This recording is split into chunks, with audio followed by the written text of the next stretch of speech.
तुम्ही स्वतःला निर्लज्जपणे विकले, आता सहन करणार नाही. खासदार फुटीवर आदित्य ठाकरेंची पहिली प्रतिक्रिया.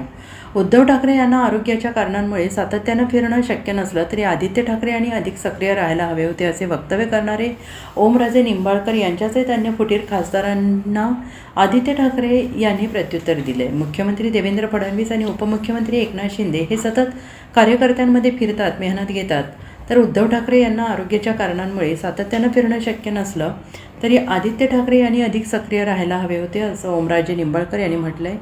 या पार्श्वभूमीवर आदित्य ठाकरे यांनी ट्विट करून जोरदार पलटवार केला आहे. आदित्य ठाकरे यांनी ट्विटमध्ये थेट ओमराजे निंबाळकर यांचं नाव घेतलं नसलं तरी शिंदे गटात जाण्यासाठी वेगवेगळी कारणे देणाऱ्या खासदारांना त्यांनी लक्ष्य केलं आहे. आज आपला 60वा वर्धापन दिन. पुन्हा एकदा आपण घाणेरड्या राजकारणाचे विदारक उदाहरण पाहत आहोत. एहसान फरामोश आणि विकाऊ अशा सडक्या वृत्तीचे हे काही ठराविक व्यक्ती 2024मध्ये ज्यांच्यामुळे जिंकून आले त्यांना दगा देत आहेत. कितीही कारणे द्या, सत्य एकच आहे, तुम्ही स्वतःला निर्लज्जपणे विकलं आहे.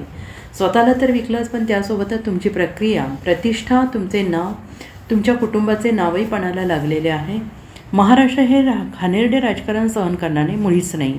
या काळोखात प्रकाश देणार ती फक्त आणि फक्त आपली मशाल, असं आदित्य ठाकरे यांनी आपल्या ट्विटमध्ये म्हटलेलं आहे. Bureau report, SPN Marathi, Mumbai.